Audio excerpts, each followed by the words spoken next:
Declaro aberta a presente sessão ordinária.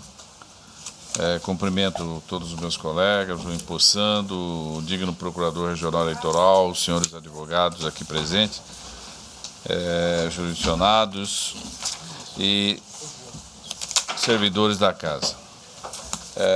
Inicialmente, eu consulto aos colegas se há alguma observação a ser feita, um apontamento com relação à ata da número 8.515 da sessão pretérita. Se não houver nenhuma observação, proclamo aprovada.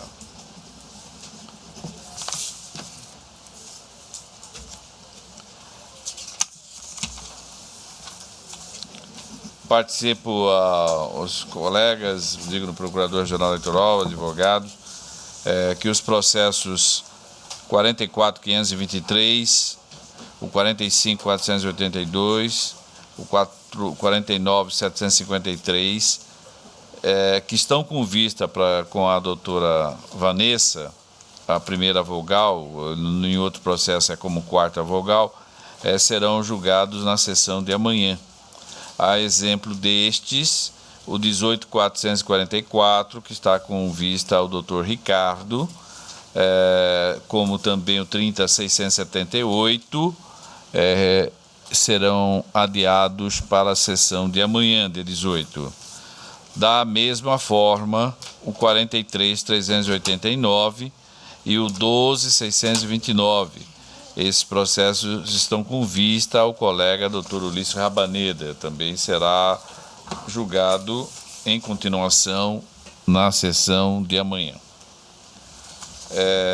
Há um pedido de preferência com sustentação oral. Coloco em mesa o processo 2.10, o 39.692/2016.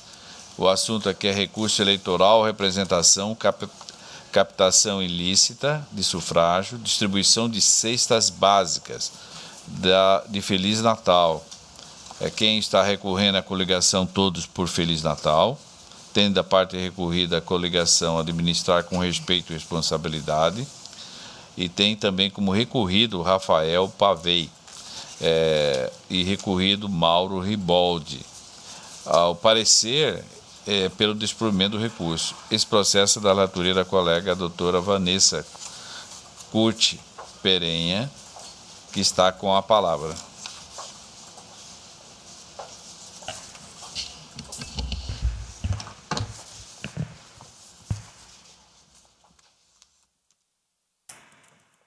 Trata-se de recurso eleitoral interposto pela coligação Todos por Feliz Natal, em face de sentença da 36ª Zona Eleitoral, que julgou improcedente a presente representação por captação ilícita de sufrágio, proposta pela recorrente, em face de Rafael Pavei e Mauro Riboldi, eleitos respectivamente prefeito e vice-prefeito de Feliz Natal, eleições 2016.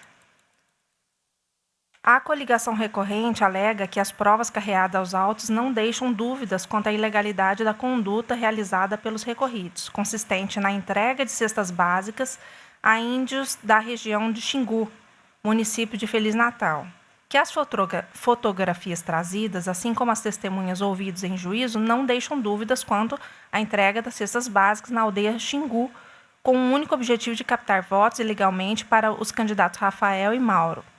Postula a recorrente o provimento do recurso para que seja reformada a sentença e assim julgada procedente a representação eleitoral, com a cassação dos diplomas e perda dos mandatos eletivos dos recorridos. Em contrarrazões, os candidatos recorridos sustentam o seguinte: que o apelo da coligação recorrente não trouxe argumentos suficientes capazes de abalar os sólidos fundamentos da sentença, que o próprio representante do Ministério Público Eleitoral de primeiro grau não enxergou nos autos prova de qualquer conduta que ensejasse a cassação dos diplomas dos recorridos, que nenhuma das testemunhas ouvidas em juízo foi capaz de afirmar que presenciou a distribuição de cestas básicas na aldeia Xingu. Os recorridos, assim, pugnam pelo desprovimento do recurso. A douta Procuradoria Regional Eleitoral opina pelo desprovimento do apelo. É o relatório. Concedo a palavra ao digno advogado, pelo prazo de 20 minutos, observando aqui à sua direita.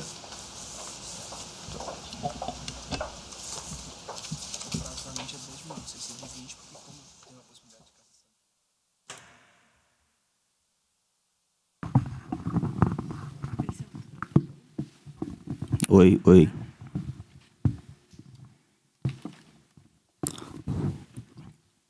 Excelentíssimo senhor desembargador deste tribunal, Dr. Márcio Vidal, em nome de quem eu saúdo a todos os membros desse pleno, Ministério Público, colegas aqui presentes e também a todos os servidores dessa casa.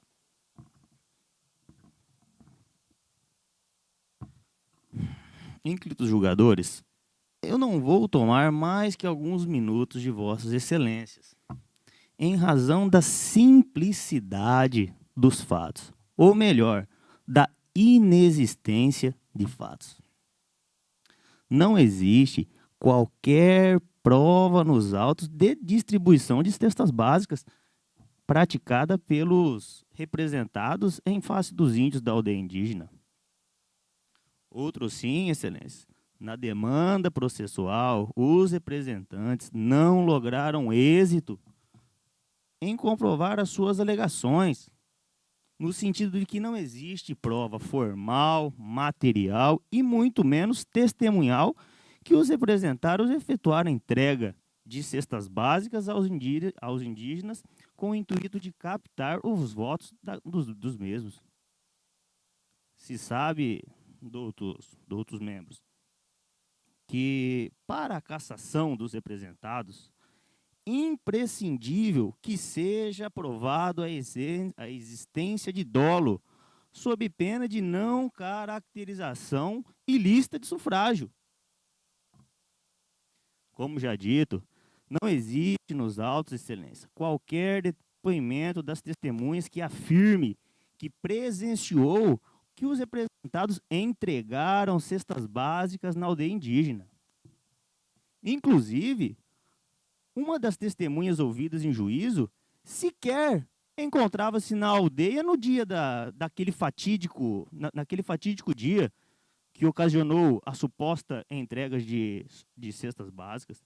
Já outra testemunha foi categórica em afirmar que as cestas básicas que se encontravam naquela aldeia foi entregue pelo candidato da coligação representante, um dia antes, que se dirigiu à aldeia em seu avião, no intuito de deixar as cestas básicas para causar uma armadilha para os candidatos representados.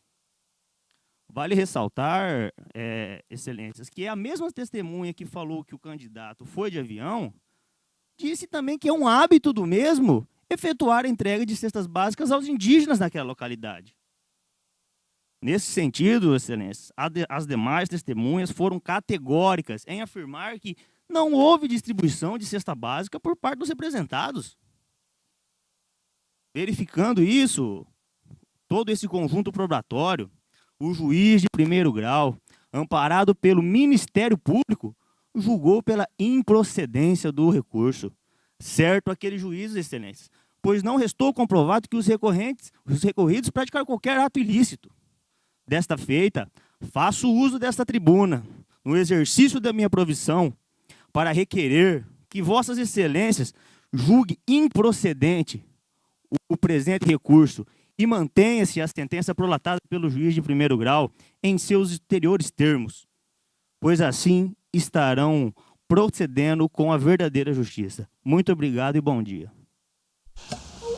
Agradeço a intervenção do digno advogado e passo a palavra, ouço agora a Procuradoria Regional Eleitoral. Ratifico o parecer, excelência. Ratificado o parecer pelo desprovimento do recurso, retorna a palavra à doutora relatora. Analisando-se as fotografias trazidas com a petição inicial da representação eleitoral proposta, bem como os termos da oitiva das 5 testemunhas ouvidas em juízo, conclui-se seguramente que a sentença combatida não merece reforma. Inicialmente, observa-se que a coligação recorrente sequer apontou a data exata na qual teria ocorrido a suposta entrega de cestas básicas pelos recorridos, a eleitores de uma aldeia do Parque Nacional do Xingu, situado dentro do município de Feliz Natal. A petição inicial é baseada numa matéria divulgada no site Nortão Notícias, no dia 24 de setembro de 2016. Em tal divulgação, afirma-se que os índios do Xingu encaminharam à redação do referido site algumas fotos que mostram cestas básicas colocadas no chão da aldeia, enquanto algumas pessoas conversam com alguns indígenas. Também, segundo a citada notícia, as fotos mostram o candidato a prefeito de Feliz Natal, Rafael Pavese, sentado e com um copo na mão. Ele está de camiseta amarela e bermuda, bem ao fundo de onde as cestas básicas foram deixadas. O candidato está ao lado de um dos indígenas, aparentemente alegre. As tais fotografias, como dito, estão encartadas as folhas 12 e 14. São 3 fotografias praticamente idênticas.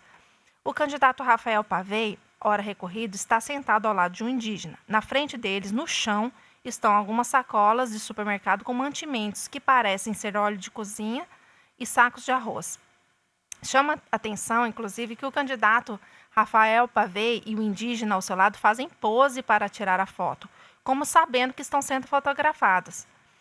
Independente de tais fotografias serem verdadeiras ou não, isso porque os recorridos em contestação afirmaram que as fotos são uma montagem, é evidente que elas nada provam em relação à conduta descrita no artigo 41 da Lei 9.504/97.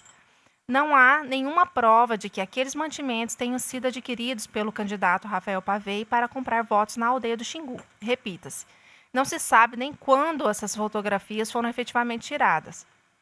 Nesse sentido, é importante asseverar que as 5 testemunhas ouvidas em juízo em nada contribuíram para a tese da coligação recorrente. Dentre elas, somente 2 foram trazidas à audiência pela própria coligação recorrente, Tichonto e Quimpeng e Pomerquimpo Tichicão. A testemunha Tichonto e Quimpeng, que foi candidato a vereador apoiando o candidato a prefeito da recorrente, disse que reconheceu o candidato adversário, Rafael Pavei, nas fotografias, mas no momento da passagem dele pela aldeia, o depoente não estava lá, pois se encontrava na sede do município de Feliz Natal. Disse o depoente também que não viu o candidato Rafael Pavei junto com as cestas básicas na aldeia, apenas ouviu dizer pelo relato da comunidade. Por seu turno, a outra testemunha de acusação, Pomerquimpo Tichicão, não confirmou a entrega de cestas básicas na aldeia pelo candidato ora recorrido. Disse não ter certeza sobre quem teria trazido os mantimentos à aldeia e para quem foram entregues. Afirmou não ter presenciado pedido ou solicitação de voto para qualquer candidato. É sabido que, para a caracterização inequívoca da captação ilícita de sufrágio, é imprescindível que existam provas de que o candidato agiu de forma a participar do ilícito ou, ao menos, que deu sua anuência para tal. O conjunto probatório deve ser robusto, extremo de dúvidas para ensejar a cassação do registro ou diploma dos investigados. Colaciona um precedente que reafirma a necessidade da prova robusta e inconteste para a caracterização da captação ilícita de sufrágio. Com essas considerações e em harmonia com o parecer ministerial, nego o provimento ao recurso. É como voto. Doutor Antônio Pelecha, como voto? A relatora. Doutor desembargador Pedro Sakamoto. Marcos Faleiro da Silva. Senhor presidente, eu acompanho a relatora. Eu só gostaria de deixar registrada aqui a minha satisfação no sentido de que esse jovem que está aqui, o Dr. João, eu tenho uma satisfação muito grande de vê-lo aqui, porque eu conheci ele em Sinop, quando ainda era estudante, salvo engano até de 2º grau. O pai dele era vendedor de panela. E esse menino, com esforço pessoal, hoje eu tive uma enorme satisfação de estar fazendo uma audiência no crime organizado. Esse menino ficou esperando para conversar comigo, não conseguiu, porque a audiência terminou 10 horas da noite, ele ficou esperando até as 8 horas para tentar conversar comigo, não conseguiu, foi embora. E eu queria deixar minha grata satisfação, o pai dele, o mais conhecido como Guarujá, vendia panela lá em Sinop, entendeu? E é uma honra e uma grata satisfação com o esforço pessoal de ver esse menino fazendo uma bela exposição aqui e apresentando peças processuais maravilhosas, e lá de Sinop, desembargador, e eu gostaria de deixar satisfação pessoal minha aqui registrada aqui nesta sessão. Era só, senhor presidente. Doutor Ulisses. Senhor presidente, eminentes pares, inicialmente quero cumprimentar o doutor Peleja por ter ascendido a esta corte. Tenho certeza que aqui contribuirá, dará luzes aos nossos julgamentos pela experiência, pela pessoa, pela capacidade intelectual, pelo longo histórico acadêmico. Uma satisfação, doutor Peleja, tê-lo aqui conosco, e posso dizer com toda sinceridade que ficamos mais tranquilos em ter a sua presença para trazer para nós, como eu disse, luzes aos nossos julgamentos, principalmente naquele momento em que as coisas fiquem mais intrincadas e que precisemos de pessoas com a sua capacidade para nos trazer o caminho correto. Quero cumprimentar também o Dr. Marcos Faleiros, que agora chega ao decanato neste tribunal, senhor presidente. E eu gostaria de solicitar à Escola Judiciária Eleitoral que trouxesse aquela mesma turma daquela vez, o Dr. Marcos Faleiros, aonde aquela aluna te fez aquelas perguntas, né?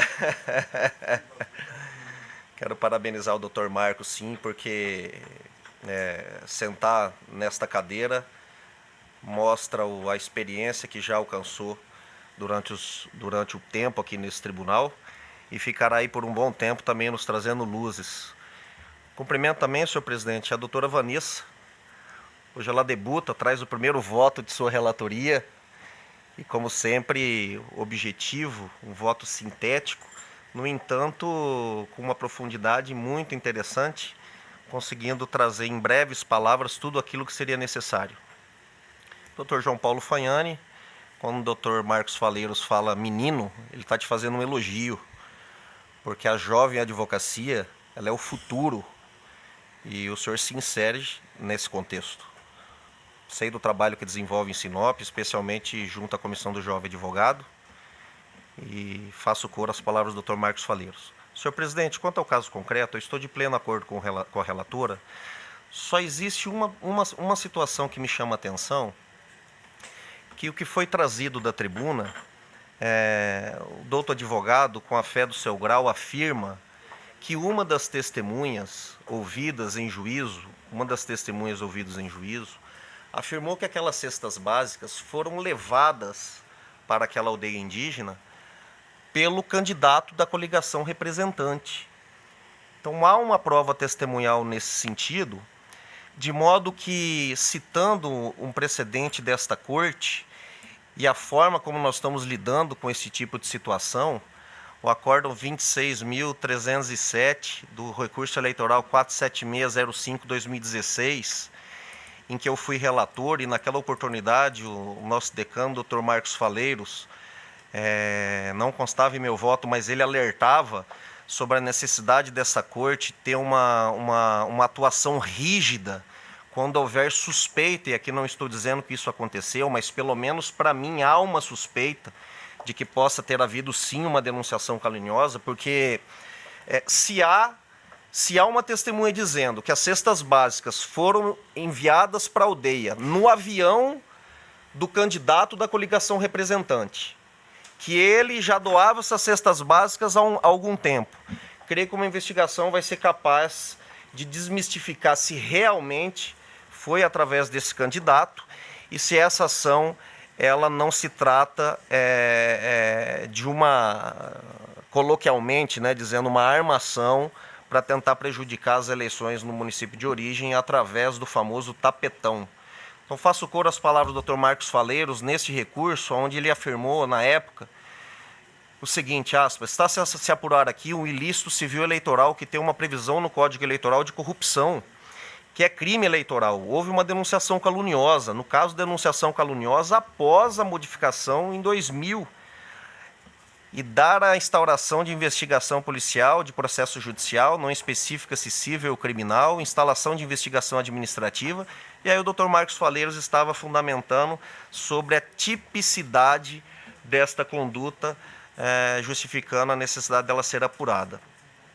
De modo que, senhor presidente, quero sugerir à Corte a extração de cópia dos autos para que se apure se houve ou não o crime de denunciação caluniosa por parte do recorrente representante, com base neste elemento concreto trazido da tribuna pelo douto advogado, que não foi contestado. Acompanhe a relatora, senhor presidente, com essa sugestão. Está fazendo uma sugestão? Eu consulto a doutora relatora. Faço adesão. Sim. Os demais que já votaram fazem adesão também? Desembargador Pedro. O doutor Ricardo Gomes. Senhor presidente, eu quero inicialmente também dar boas-vindas ao doutor Antônio Peleja, dizer que essa corte se sente muito honrada com a presença de Vossa Excelência, porque é raro essa oportunidade de a gente poder citar a doutrina e o doutrinador estar ao lado aqui, inclusive com a presença de duas obras aqui na bancada. É um momento muito raro e dizer que eu tenho certeza que Vossa Excelência vai contribuir enormemente para a consolidação da jurisprudência desse tribunal, que posso afirmar com toda certeza já é um tribunal de vanguarda no direito eleitoral. E cito aqui o próprio precedente agora dito pelo doutor Ulisses, e aqui já fazendo uma conexão com o processo, senhor presidente. Essa corte não tem se furtado em determinar a averiguação, a abertura de investigação, quando há indícios de denunciação caluniosa. Porque o processo eleitoral, infelizmente, nós sabemos que existe esse tipo de situação. Não estamos aqui afirmando que no caso concreto ocorreu, mas havendo indícios é necessário a apuração. Então, eu, cumprimentando também, fazendo adesão às palavras do eminente Dr. Marcos Faleiros, cumprimento o Dr. João Paulo, aqui pelo uso da palavra e pela sustentação nesse tribunal, e quero acompanhar a eminente relatora com os acréscimos feitos pelos meus colegas que antecederam. É como voto, senhor presidente. Então, eu proclamo o resultado. O tribunal, por unanimidade, negou o provimento do recurso nos termos do voto da doutora relatora, em consonância com o parecer ministerial, acrescido das providências acolhidas neste plenário. Então, vai ser extraído cópia, vai ser encaminhado para apurar se houve ou não o tipo penal declinado aqui pelo doutor Rabaneda. Na sequência, eu chamo a julgamento o doutor Ulisses Rabaneda dos Santos, o relator, um recurso eleitoral, prestação de conta de candidato ao cargo vereador de Rondonópolis. Da sua relatoria, o parecer é pelo desprovimento da resignação. Com a palavra o doutor relator. Senhor presidente, recurso interposto por Alcimar Machado Borges contra a sentença proferida pelo juiz da 46ª Zona Eleitoral, que desaprovou suas contas de campanha para o cargo de vereador no município de Rondonópolis nas eleições de 2016. Conforme a instrução dos autos, as impropriedades que levaram à desaprovação das contas referem-se à utilização na campanha de recurso próprio não declarado no registro e de recurso de terceiro estimável em dinheiro consistente na cessão de um veículo automotor que, pelos documentos de folha 105, 105 verso, o proprietário é um e o cedente contratual é outro. Razões recursais, o recorrente alega inicialmente a nulidade da decisão singular por cerceamento de defesa, ante a suposta falta de intimação para esclarecer as divergências apontadas pelo órgão técnico com relação ao cedente e ao proprietário do respectivo bem. No mérito, sustenta que, embora tenha declarado não possuir bens quando seu registro foi apresentado, sua renda informal como corretor de imóveis é suficiente para prover sua família e cobrir importância ínfima no valor de R$ 67, tal como a tal como a apontada como impropriedade. Ainda no mérito, quanto à inconsistência entre o nome do cedente do veículo e de seu proprietário, o recorrente afirma que até prova em contrário, que não foi produzida pelo órgão técnico nem mesmo pelo parquê, a posse é suficiente a presumir a propriedade. No parecer de folhas, a douta Procuradoria Regional Eleitoral manifestou-se pela rejeição da preliminar e pugnou pelo desprovimento do recurso, ao argumento, em síntese, de que o próprio recorrente produziu prova contraditória. É o relatório, senhor presidente. Ratifico o parecer, excelência. Ratificado o parecer, com a palavra o relator. Cerceamento de defesa, né? Senhor presidente, com relação à preliminar, eu estou desacolhendo, pois não houve cerceamento de defesa a justificar a nulidade da decisão de primeiro grau. Eu vou sintetizar. O que ele alega? Que a equipe técnica trouxe uma impropriedade e ele não foi intimado a se manifestar sobre ela. No entanto, o que aconteceu, na verdade, é que o recorrente apresentou os documentos, ou seja, ele apresentou um contrato de cessão em nome de uma pessoa e o documento do veículo em nome de outra, ou seja, foi ele quem apresentou o documento e a equipe técnica apontou, falou, olha, existe o contrato em nome de um e o documento em nome de outro, ou seja, não houve cerceamento de defesa na minha avaliação. Ele mesmo trouxe o documento e a equipe se manifestou sobre o documento que ele trouxe. Não entendo que haveria necessidade de voltar para que ele se manifestasse, senão criaríamos também uma situação de eternização processual, né? Ele estava ciente dessa situação e apresentou os documentos. Estou rejeitando a preliminar. Todos estão rejeitando essa prejudicial, cerceamento de defesa, que ensejaria nulidade. Prossiga, por favor. Senhor presidente, no mérito, desde já eu afasto a impropriedade relativa à utilização de recursos próprios para cobrir despesa de R$ 67,00. Quando o recorrente havia declarado inicialmente que não possuía bens ao efetuar seu registro, dado a singeleza da importância e a circunstância de que sua origem e destinação foram regularmente comprovados nos autos. Importante acrescer que tal importância representou apenas 0,3% dos recursos arrecadados e utilizados na campanha.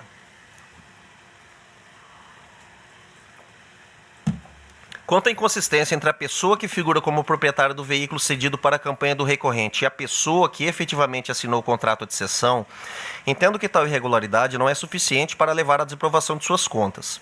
Ora, o fato da pessoa que cedeu o veículo não figurar como proprietária no documento, tal como visto no certificado de registro e licenciamento, não descaracteriza a doação. Se o objetivo da lei na prestação de contas é a efetiva comprovação da origem dos recursos arrecadados e dos seus gastos, a finalidade legal, neste caso, estou plenamente alcançada. Isso sem levar em conta que, no caso dos bens móveis, a simples entrega ao adquirente, que no direito civil se classifica como tradição, confere-lhe todos os direitos inerentes à propriedade. Nesse sentido, estou citando aqui, senhor presidente, o Código Civil, vou poupar vossas excelências da leitura, porque é uma questão trivial. Sobre o tema, o Superior Tribunal de Justiça já teve a oportunidade de assentar que, aspas, se tratando de bem imóvel, a transferência da propriedade ocorre com a tradição, fecho aspas, cito a fonte. Por outro lado, a cessão de bem imóvel para utilização em campanha eleitoral, a despeito de estimável em dinheiro, caracteriza-se na prática como verdadeiro comodato, que contenta-se às veras com a simples tradição da coisa, independente de maiores formalidades. Também nesse sentido é o Código Civil, e aqui cito o artigo 579, para quem o comodato é empréstimo gratuito de coisa não fungível, perface com a tradição do objeto. Continuo, não é exigência legal, portanto, que o nome do possuidor do bem, ou seja, aquele que efetivamente cedeu o objeto do contrato de folha 105, figure no certificado de registro e licenciamento. Registre-se que não há nos autos um documento sequer ou algum fato trazido pelo órgão ministerial que leva a crer que o senhor Antônio José da Silva, quem fez a doação de bem estimável em dinheiro no valor de R$ 2.000, não seja o legítimo possuidor e proprietário do veículo objeto da cessão. O que verdadeiramente importa, a meu ver, em sintonia com a lei, é que o bem tenha sido efetivamente cedido, como documentado nos autos, fato devidamente comprovado pelo recorrente. Ademais, foi o próprio recorrente quem trouxe para os autos o contrato de cessão em nome de uma pessoa, enquanto o nome de um terceiro ainda consta do CRLV do bem objeto do contrato. Registro que causaria espécie se as referências ao veículo no contrato de cessão divergissem dos dados do mesmo na cópia do certificado de propriedade, o que não ocorre, eis que as placas e os números de Renavan e chassi são coincidentes. Com essas considerações, senhor presidente, dou o provimento ao recurso para reformar a sentença de primeiro grau e aprovar as contas de Alcimar Machado Borges em dissonância com o parecer ministerial. É como voto. Doutor Ricardo. Senhor presidente, só queria fazer um registro. Eu acompanho o eminente relator nesse raciocínio em relação a ser desnecessário, a princípio, que o veículo esteja em nome daquele que faz a cessão, né? Porém, eu quero registrar que, segundo a análise desse caso concreto, não me vinculando a eventual caso futuro, onde essa prática seja reiterada numa prestação de contas, né? Eu fiz a ressalva que é um aqui, único por veículo, importante, né? Fiz a ressalva que se houver algum indício diferente, aqui eu não encontrei. Então, muitas vezes, uma reiteração pode nos trazer esses indícios. Exato. Então, eu acompanho o eminente relator com essas considerações, senhor presidente. Doutora Vanessa.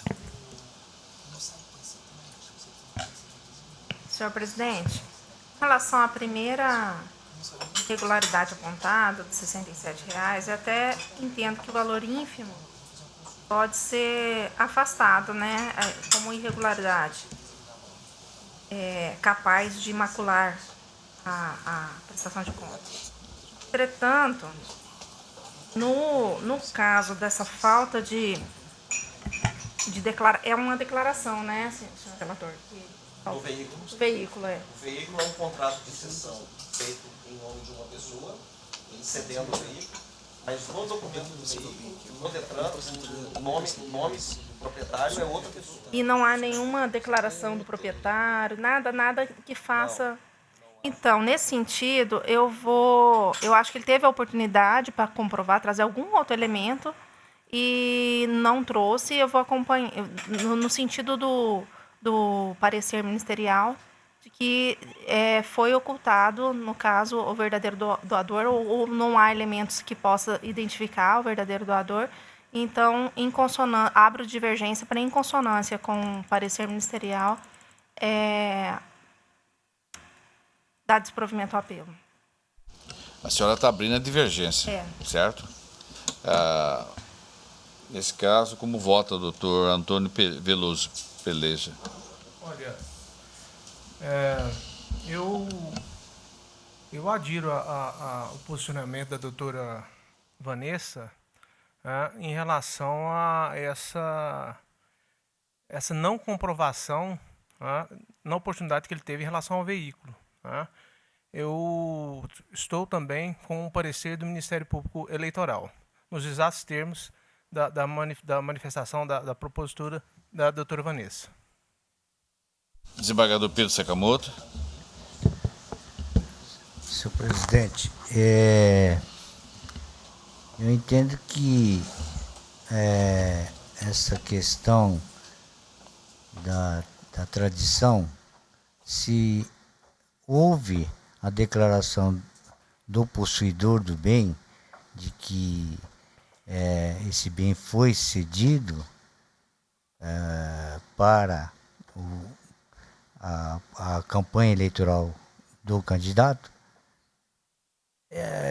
realmente aplica-se esse dispositivo do Código de Processo Civil, no qual, em especial, esses dispositivos do artigo 1226 e 1267, que a propriedade das coisas se transfere, né, pelos negócios jurídicos antes da tradição.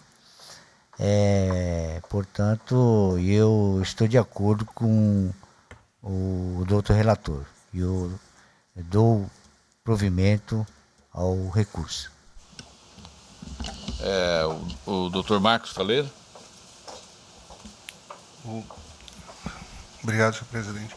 O certificado de registro está em nome de outra pessoa e o cedente, no caso, entregou a posse do veículo para o candidato a título de doação estimável, seria isso, né? Ou um comodato, não é isso? Existe um documento de cessão do veículo para a campanha, estimável em dinheiro. Em nome do doador. Em nome de uma pessoa. Do doador. Do doador. Ok. O documento do veículo está em nome de outra pessoa. Sim. Né? Então, o que eu levei em consideração é que o que importa para nós é se o veículo efetivamente foi colocado na campanha. E não encontrei nada que pudesse infirmar essa conclusão. De modo que eu não entendi que essa diferença seria capaz de macular. Senhor presidente, os bens móveis, a propriedade dos bens móveis se transfere com a tradição, em especial com relação a veículos automotores, a transferência da propriedade se dá com a tradição. O certificado de registro é apenas para fins meramente tributários, ou seja, se eu vendo um veículo para outrem e deixo de registrar, de anotar lá no Detran essa transferência, o veículo já é meu com a simples entrega, ok? Esse registro no Detran é para fins administrativos e tributários, questão de multa. Então, tecnicamente, se esse veículo estava com essa pessoa e essa pessoa cedeu para a eleição, ele é proprietário do bem, se não há ninguém reclamando. Foi isso que eu entendi. Pode ser que não estivesse, mas isso não tem nos autos. Nem tem nos autos, não, né? Se eu tivesse algum elemento que me colocasse em dúvida, que realmente esse veículo foi criado, é fictício, ou não foi colocado na campanha, foi criado documento, né? Mas eu não achei nada que me desse esses indícios. Não, por isso... diante de toda essa informação aflorante, fora ainda essa questão, eu não tenho outra alternativa a não ser acompanhar o relator. Para mim, as contas estão transparentes nesse caso. Obrigado, senhor presidente. Senhor presidente, frente até às colocações que a doutora Vanessa fez, e que eu também acompanhado pelo doutor Peleja, e até, claro, né, evidentemente, fluindo dos próprios debates e das dúvidas que foram levantadas, eu estava aprovando sem ressalvas. Né? Mas frente até essa questão, eu até modificaria o meu voto, se eu consultando os colegas que me acompanharam, para aprovar com ressalvas. Aí eu faria uma modificação, porque...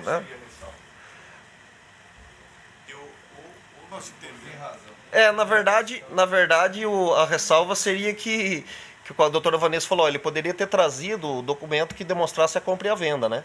Talvez a ausência desse documento gerou esse debate, né? Seria, foi aprovado, mas tem essa circunstância... Mas a compra e a venda do terceiro, mas não precisa a formalização de compra de um veículo, não há necessidade de formalização. Seu contrato, só um esclarecimento, assim, que eu gostaria... Não há necessidade. Do ponto que me trouxe dúvida. Quero chegar a um ponto de convergência, na verdade, né? O ponto que me trouxe é que aqui a gente não discute. Se eu tivesse numa matéria de direito civil e tal, aí eu concordo que é com a tradição e tal, mas aqui a gente tá olhando a questão da prestação de contas, para saber se tem origem, o verdadeiro doador.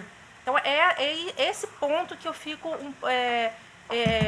acho temerário que, mesmo tendo oportunidade de apresentar provas, em nenhum momento, nenhuma declaração do verdadeiro, da pessoa que está com registro lá, não, eu fiz a doação para... aliás, nós fizemos um contrato de compra e venda, eu passei, eu doei, qualquer situação que caracterizasse essa posse. Porque o que tem, a meu ver, é só assim, o registro em nome de uma pessoa e uma cessão de uma terceira pessoa que sabe lá se é realmente. Mas, doutora Vanessa, veja bem também, tem uma circunstância, eu sou o candidato, eu sou o prestador de contas. Alguém está me cedendo esse veículo como estimável em dinheiro. E essa pessoa comprou esse veículo de alguém, em tese. Então, quer dizer, muitas vezes o candidato também não consegue fazer essa prova. Como é que vai atrás do cidadão para passar também uma declaração para este cidadão que me percebe? Mas ele faz... Às vezes o que doou também não está nem aí. Mas ele faz o filtro na hora do recebimento. Assim, o filtro... Peraí, deixa eu ver se isso aqui se vai complicá-lo ou não. Então tá. O senhor está doando um bem que não está no registro do seu nome. O senhor pode trazer aqui uma comprovação da propriedade. Só para que a gente tenha certeza da origem, né? Só por isso. Por isso até que eu fiz aquela ressalva no início. Não se tratava de um único veículo. Eu entendi que, não havendo algum indício que não fosse o proprietário o que estava fazendo a doação, né? Agora, realmente é um tema... Por isso que eu fiz aquele apontamento logo no início. Realmente é um tema melindroso, porque eu concordo com a doutora Vanessa. Nós não estamos aqui a analisar a propriedade do veículo. Nós estamos analisando a questão da prestação de contas, aonde perante a Justiça Eleitoral, a lisura na prestação de contas deve ser com o maior rigor possível, né? O que nós poderíamos avançar e aí precisaríamos talvez entender se a legislação nos permite isso, é que no momento da triagem lá, do recebimento da doação, o comitê financeiro, né, o candidato, ele peça uma comprovação da propriedade caso o certificado não esteja em nome do doador. É muito difícil. Só que isso é uma coisa que nós temos também que pensar a realidade. O que acontece na prática lá em qual que é o município aqui, a cidade? Deixa eu dar uma olhadinha aqui. Mas eu não vejo lá, olha, eu estou precisando para a campanha, me ajudo. Então pega o meu veículo, pode rodar, é assim que acontece. Eu não sei onde está escrito que a propriedade do veículo transfere pelo certificado de registro. Eu estou afastado, Zil, mas eu não consigo enxergar na legislação onde está escrito que a propriedade do veículo transfere com certificado de registro. Pelo que eu conheço no interior, o cidadão vai vender uma caminhoneta, ele recebe dinheiro e entrega a caminhoneta. Senhor presidente, só tirar uma dúvida com o relator. A intimação para que o candidato apresentasse a comprovação da propriedade foi específica? Não houve essa, agora, foi até fazendo essa pergunta, até por conta da preliminar que nós apreciamos, até disse que ele apresentou os documentos, a equipe técnica lançou essas impropriedades e ele não foi intimado. Ele não foi intimado a esclarecê-la, não. Não, de fato. Porque eu disse na preliminar que afastava porque ele trouxe os documentos. A equipe técnica falou, olha, aqui é nome de um, aqui é nome de outro. Dos documentos que ele trouxe. Então eu disse, olha, ele mesmo trouxe, ele mesmo sabia, não precisava ser intimado de novo. Então afastamos a preliminar. Né? Então foi exatamente isso que aconteceu. Porque o ideal seria que ele tivesse a oportunidade, ao menos, de juntar uma comprovação. De qualquer forma, eu acho que comporta essa ressalva, mesmo porque... Eu vou trazer essa discussão amanhã. Até desculpa, desembargador. Eu vou trazer essa discussão amanhã, porque essa prestação foi processada, senhor presidente, pelo rito simplificado. E se ela tivesse, como determina a resolução, sido convertida para o rito ordinário, porque o juiz não pode reprovar contas no rito simplificado. Se o juiz falasse, olha, tem essa impropriedade, vou converter. E intimasse ele, aí ele tem que trazer um calhamaço de documentos, não é só o rito simplificado. Então nós acabamos entrando nesse tipo de circunstância aqui. Mas eu tenho um caso para amanhã em que isso vai ser debatido. Quero pedir desculpa ao desembargador Pedro, quero ouvi-lo. Não, a questão da ressalva, eu acho que comporta essa ressalva, realmente, porque não é só a questão da doação do veículo, também tem uma impropriedade de um recurso sem identificação, no valor de R$ 67,00, que representa 0,3% do volume de recursos arrecadados. Portanto, que não é motivo para desaprovação. Por isso que há, né, pode fazer a aprovação, o provimento, mas com ressalva, né? Há sim essa possibilidade em decorrência desse recurso, de R$ 67,00, que não foi feita a identificação desse recurso. Né? Exato. Então eu voto nesse sentido, que haja essa ressalva. O senhor está aderindo o voto, portanto, sim, parcialmente retificado pelo colega relator, não é isso? Exato. Os demais mantêm o voto. Então eu vou proclamar aderindo a... Sim, a ressalva. Isso. Exceto a doutora Vanessa e o doutor Antônio Peleja, correto? Então vou anunciar a conclusão. O tribunal, por unanimidade, afastou a prejudicial de cerceamento e defesa e, no mérito, por maioria, proveu em parte o recurso nos termos do voto do doutor relator e em dissonância com o parecer ministerial. Sim, com ressalva. O senhor vai constar na parte positiva. Aqui, mais um processo em mesa, o 2.9, é um recurso eleitoral também, prestação de contas de candidato ao cargo vereador de Várzea Grande. É o Ider Jacinte. Jacintinho da Silva, diminutivo. E o recorrido é o Ministério Público Eleitoral. O parecer é pelo provimento do recurso. É da relatoria da colega doutora Vanessa Curti Pereira, que está com a palavra. Trata-se de recurso eleitoral interposto por Ider Jacinto da Silva, candidato ao cargo de vereador no município de Várzea Grande, eleições 2016, contra a sentença da 49ª Zona Eleitoral que julgou desaprovadas suas contas de campanha.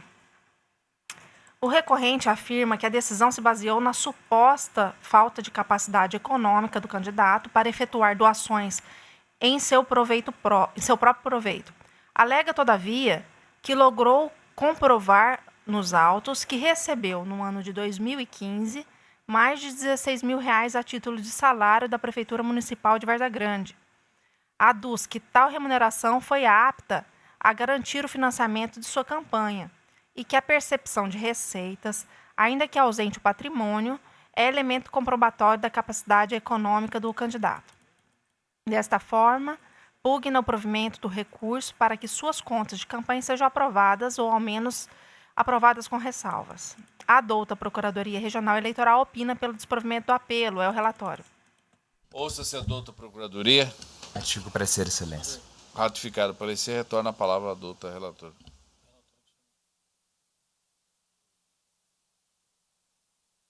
Entendo que a sentença não merece reparos. Nos termos do artigo 68, inciso 3 da resolução do TSE, número 23.463 de 2015, devem ser desaprovadas as contas de campanha eleitoral quando constatadas falhas que comprometem a sua regularidade. No presente caso concreto, conforme bem apontado no parecer técnico conclusivo de folhas 26 e 27, caracteriza inconsistência grave a omissão da origem real de recursos lançados pelo candidato como seus, uma vez que o valor indicado como recursos próprios para a campanha, R$ 4.020, supera em muito o patrimônio pessoal declarado pelo candidato no seu registro de candidatura, R$ 1.406,65. Em consequência, não se consegue identificar a origem verdadeira de recursos arrecadados. Não merece guarida o argumento do candidato recorrente de que tenha percebido renda suficiente para garantir o financiamento de sua campanha e também a sua subsistência, já que recebeu pouco mais de R$16 mil em 2015 como funcionário comissionado da Prefeitura Municipal de Várzea Grande. Ora, se tivesse efetivamente poupado quantia suficiente para bancar os gastos de sua campanha, vereador, é evidente que o recorrente deveria ter afirmado possuir tais recursos no momento em que se apresentou perante a Justiça Especializada, ou seja, na apresentação do pedido de registro de candidatura, no qual é obrigatoriamente informado o valor do patrimônio pessoal do postulante. Como bem afirmado pela douta PRE, foi o próprio candidato que se apresentou como incapaz economicamente no momento em que requereu o registro da candidatura a vereador. Não pode, na prestação de contas, pretender dizer que possui uma determinada quantia em dinheiro, mas cuja existência for omitida quando da apresentação do registro. Diante de todo exposto e em consonância com o parecer ministerial, nego provimento ao recurso eleitoral. Ele também, só para acrescentar, ele não comprovou nenhuma transferência eletrônica, nada, extrato de sua conta, onde ele mantinha em depósito esse valor, enfim, qualquer outro elemento que pudesse, embora não declarado, mas entender que tenha essa origem, né, recursos próprios. Então, é nesse sentido que eu... Algum voto divergente? Bom, havendo proclama o resultado, o Tribunal, por unanimidade, negou o provimento do recurso nos termos do voto da douta relatora, em consonância com o parecer ministerial. Não havendo mais nenhum processo a ir a julgamento, eu agradeço a participação de todos e aqui a assistência das alunos do colega Dr. Antônio Peleja, que estão aqui firmes até o final, né? E, mais uma vez, reiterar os meus cumprimentos ao Dr. Antônio Peleja, que eu, na verdade, tive o prazer de conhecê-lo realmente no curso de pós-graduação, né, pela Faculdade Estácio de Sá, e quando nós apresentamos, nós tivemos que proferir uma palestra, um seminário, né? E aí eu disse para ele, doutor Peleja, o senhor tem vocação para ser professor. Não foi isso, Peleja? E depois, quando na corregedoria, tive o prazer de tê-lo lá como juiz auxiliar também da corregedoria, e depois o reencontrei na academia, que foi na Faculdade de Direito da Universidade Federal de Mato Grosso, quando eu integrava o colegiado de curso, né? Quando foi para homologar o concurso público a qual ele tinha submetido e a sua admissão. Então é um prazer, é uma história de vida, né? Que esperamos que venha realmente contribuir, né, para o engrandecimento dessa jurisdição tão fragilizada num processo democrático e principalmente do exercício da cidadania, né? Então, contamos com a sua valorosa colaboração. Um bom dia a todos.